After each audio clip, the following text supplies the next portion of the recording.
Alors bonjour et bienvenue dans ce nouvel épisode de podcast, j'espère que vous allez bien. Aujourd'hui, épisode dans lequel on va parler des coulisses du calendrier de l'Avent des entrepreneurs. Alors pour les personnes qui débarquent et qui ne savent pas trop de quoi il s'agit, il y aura un lien dans tous les cas juste en dessous dans la description, mais pour vous faire court, le calendrier de l'Avent des entrepreneurs c'est quoi ? C'est 25 jours pour vous former à tous les domaines nécessaires au développement de votre business. 25 jours du 1er au 25 décembre, vous allez recevoir une masterclass par jour sur un sujet donné, une masterclass en moyenne d'1 heure, sur un sujet donné afin de vous former pour développer cette compétence-là en 2024. Afin de développer du coup votre business. Par exemple, on a des masterclass sur le positionnement, sur le branding, sur le juridique, sur l'organisation, sur LinkedIn, sur les appels de vente, sur la prospection par email, sur les lancements. Enfin bref, toutes les masterclass sont inédites, ont été réalisées par un expert ou une experte de cette thématique-là et vous pouvez accéder du coup jusqu'à jeudi soir minuit, donc du 22 novembre au 30 novembre, les portes sont ouvertes. Dès jeudi soir minuit, les portes se ferment définitivement et on ne pourra plus jamais accéder au calendrier. Voilà, tout ça pour 197 €, moins de 8 € par masterclass. Voilà, j'ai terminé mon pitch, je pense que vous avez compris l'idée générale. Maintenant, je vais répondre justement aux questions un petit peu que vous m'avez posées et on va voir quelles ont été les coulisses du calendrier de l'Avent.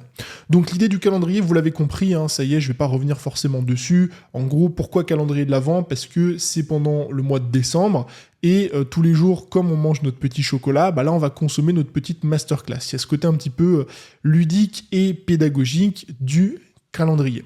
La première question qui est intéressante, c'est pourquoi est-ce que j'ai voulu créer ce calendrier ? Comment m'est venue l'idée ? Alors l'idée, elle m'est venue en 2 temps.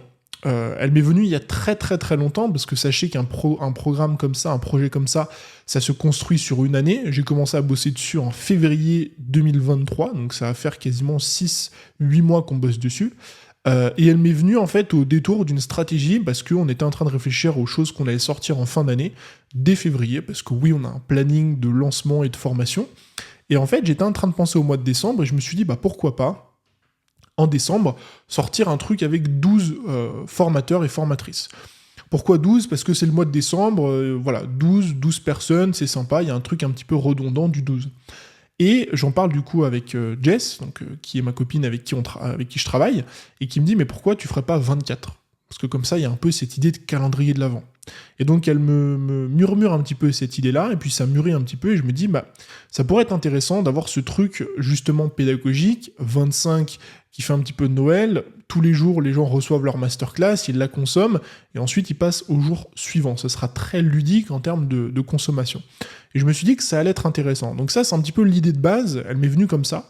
Et ensuite, elle m'est aussi venue d'un constat, parce qu'en fait, l'idée, c'était de dire, ok, on pourrait faire un projet avec 25 entrepreneurs. Maintenant, il y avait la question de quel projet on fait. Parce que des bundles, il en existe des dizaines maintenant. Des gens vous partagent, créent des formations exprès, vous font un pack de formations, etc. Donc l'idée, c'était de dire, il y aura 25 formateurs et formatrices. Maintenant, la question est, qu'est-ce qu'on met dedans ? Et c'est là que m'est venue l'idée un petit peu d'avoir ce truc de masterclass inédite pour se former sur un domaine d'expertise. En fait, cette idée, elle est venue suite à un constat que j'ai fait après bon nombre d'années à développer mon business, c'est que beaucoup de personnes sont experts et experts de leur thématique. Par exemple, vous êtes très bon coach sportif, vous êtes très bon prof de piano, vous êtes très bon pâtissier, vous enseignez ça directement sur les réseaux, par exemple, en ligne, vous avez des cours en ligne de pâtisserie, j'en sais rien. Donc vous êtes très bon dans votre domaine. Le problème, c'est qu'il vous manque beaucoup de compétences, donc des compétences annexes à votre cœur d'expertise, mais qui sont utiles au développement d'un business. C'est-à-dire que vous êtes bon coach sportif, c'est génial, vous êtes bon là-dedans, super. Maintenant, pour développer un business de coach sportif, il faut développer d'autres compétences.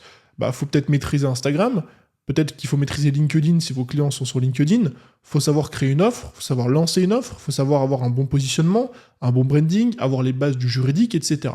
Et je me suis dit, ça peut être intéressant de partir sur cette idée-là, d'avoir une sorte de pack, donc le calendrier, qui allait permettre aux personnes de construire un petit peu toutes les fondations, d'avoir toutes ces micro-compétences qui sont utiles au développement d'un business, mais sans pour autant y passer des dizaines d'heures à chaque fois. Parce que Toute l'idée du calendrier, c'est que ça se consomme un peu comme un snack et un chocolat, 1 heure par jour maximum, pour que ce soit le plus digeste et pédagogique possible.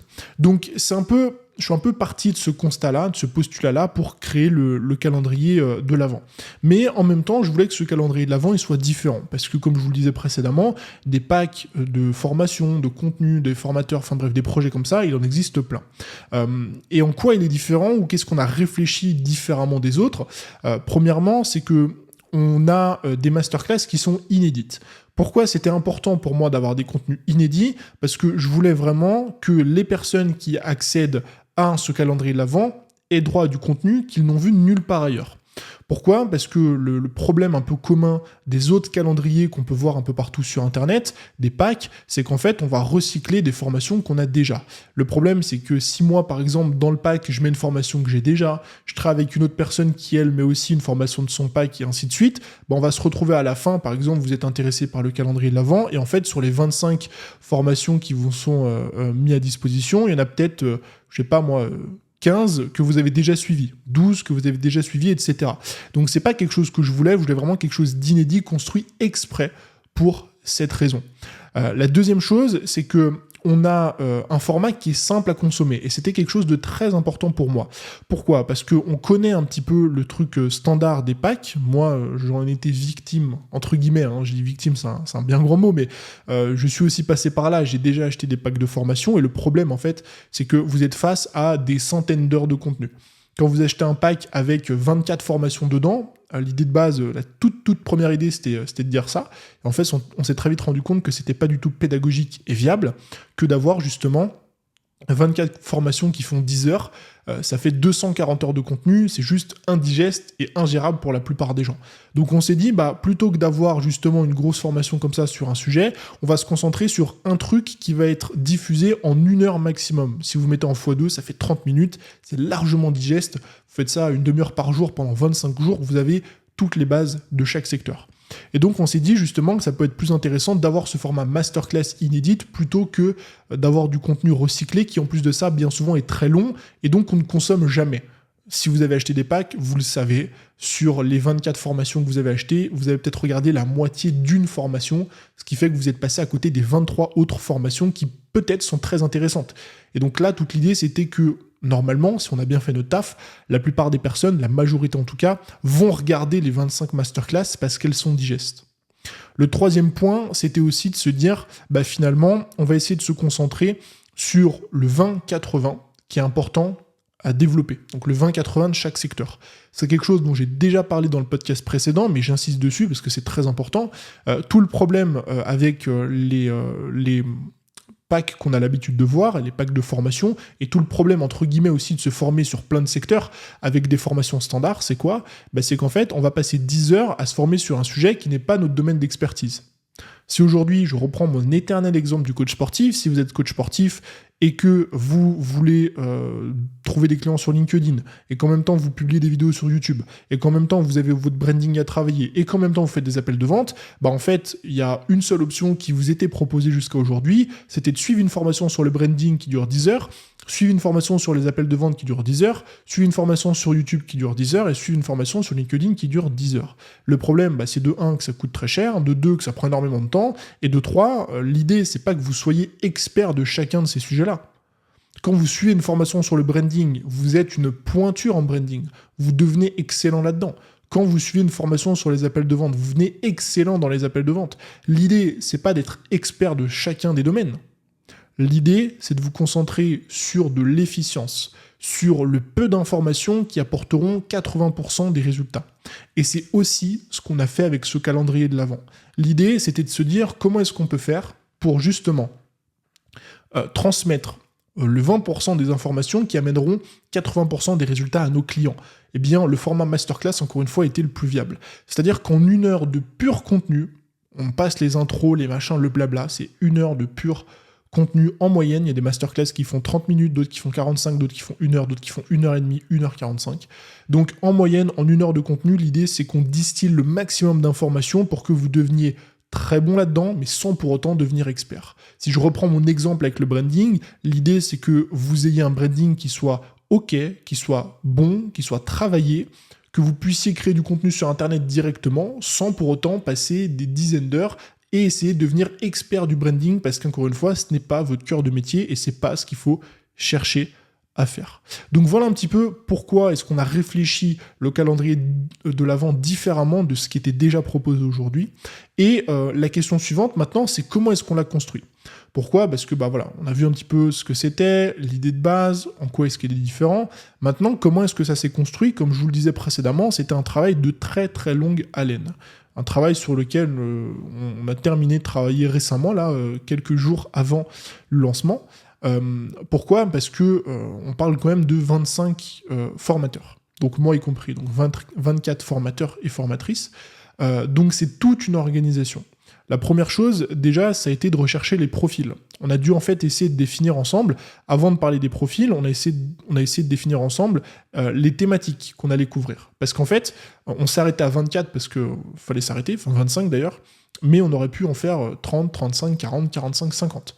Pourquoi ? Parce que vous vous rendez compte quand vous commencez à vous intéresser à l'entrepreneuriat, que des thématiques ou sous-thématiques, il en existe des dizaines, probablement des centaines.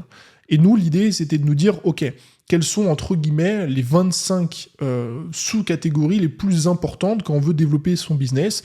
Forcément, il y a la partie fondation. Donc, c'est-à-dire, on essaye de travailler son positionnement, le branding, on va parler du juridique, on va parler de l'organisation pour bien gérer un petit peu tout ça. Une fois qu'on a les fondations d'un business, on va essayer de faire de l'acquisition, donc de l'acquisition de prospects. Donc, c'est là qu'on a tous les réseaux et toutes les plateformes.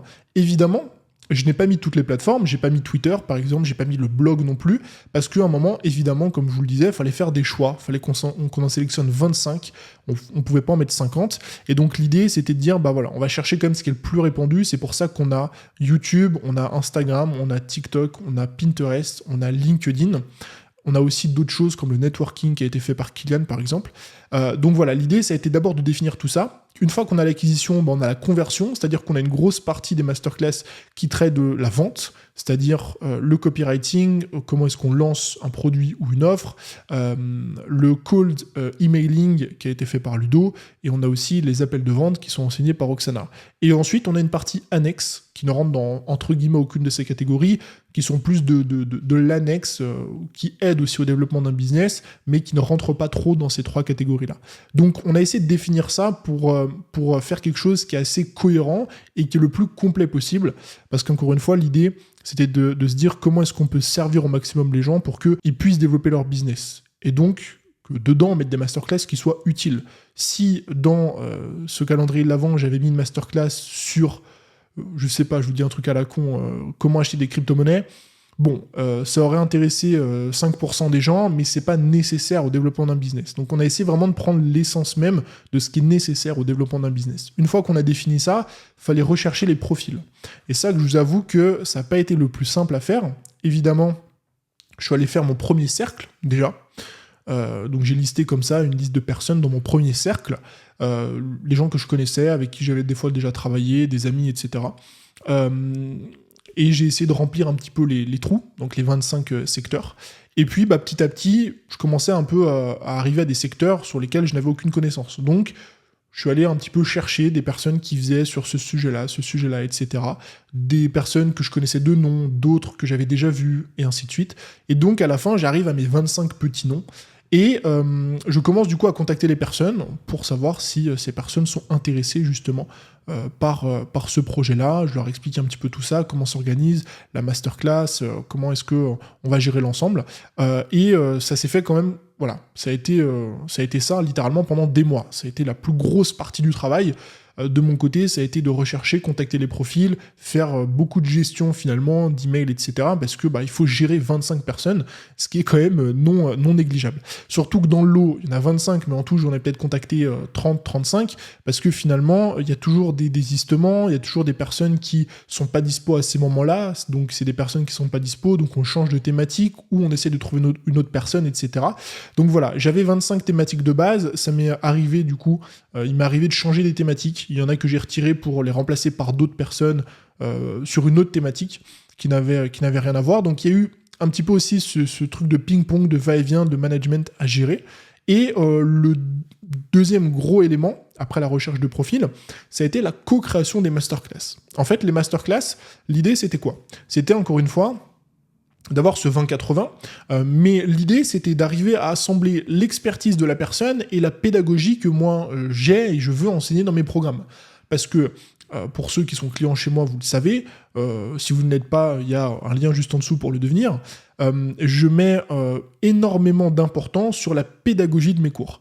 Parce que pour moi, être pédagogue et avoir une pédagogie, c'est l'une des choses les plus importantes, parce que si vous n'arrivez pas à vous faire comprendre, et si vous avez quelque chose qui n'est pas pédagogique, les gens ne vont pas le consommer, ils vont pas l'appliquer, ils vont pas avoir de résultats. Donc l'idée, c'était d'arriver à trouver le parfait compromis entre une personne qui va créer autour de son expertise une masterclass qui lui correspond, mais en même temps qui est passée par le filtre de ma pédagogie, pour que moi je puisse la regarder et me dire « Ok, j'ai tout compris, c'est compréhensible, c'est bien structuré, on apprend plein de choses, c'est entre guillemets validé ». Donc il y a eu ce gros travail à faire, donc moi de mon côté en amont, pour bien poser mes envies sur le papier, bien leur expliquer ce que je voulais dans les masterclass. Et ça s'est extrêmement bien passé. Toutes les masterclass, je les ai regardées, je les ai consommées, je les ai validées.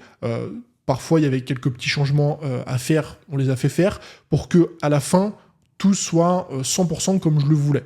C'est-à-dire qu'il y ait ce parfait compromis entre une expertise d'une personne sur un domaine donné et ma pédagogie, ou une très bonne pédagogie en tout cas, pour que ce soit le plus facilement consommable. Et à la fin de tout ça, il y a eu l'organisation du lancement.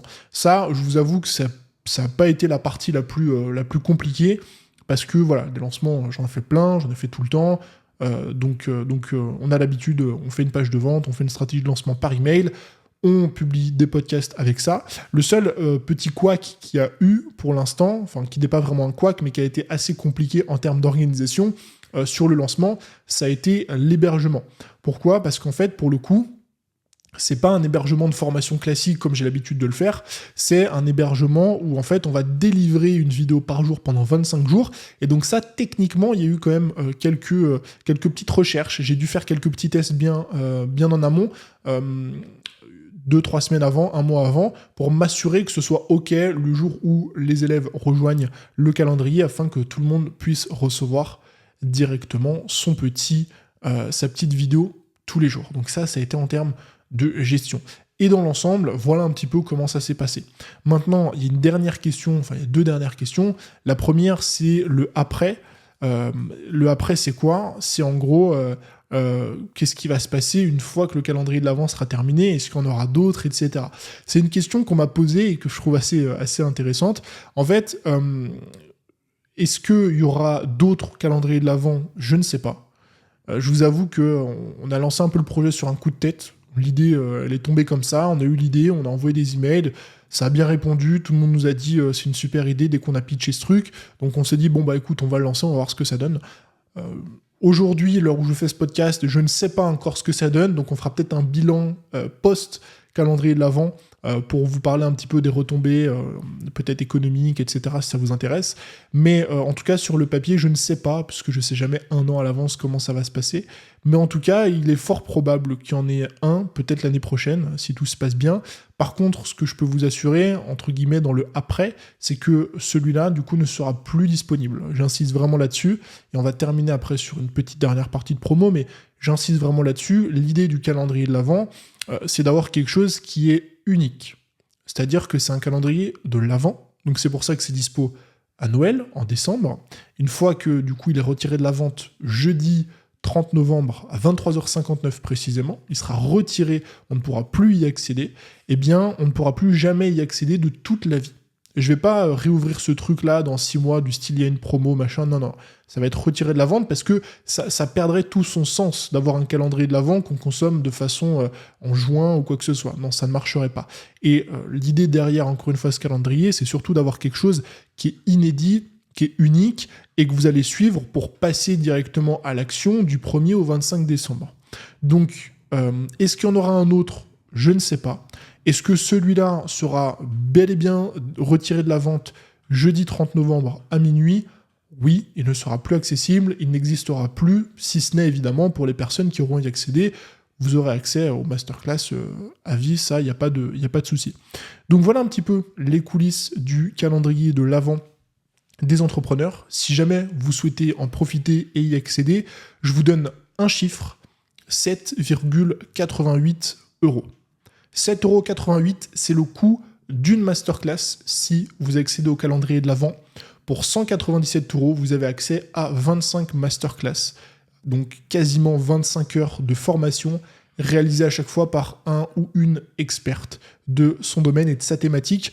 Encore une fois, l'offre, donc le calendrier est accessible jusqu'au 30 novembre. Il y a le lien juste en dessous. Passé ce délai, l'offre sera retirée définitivement de la vente et on ne pourra plus y accéder. Quoi qu'il en soit, je vous remercie d'avoir écouté ce podcast jusqu'à la fin. Je vous dis à très bientôt. C'était Tony. Ciao.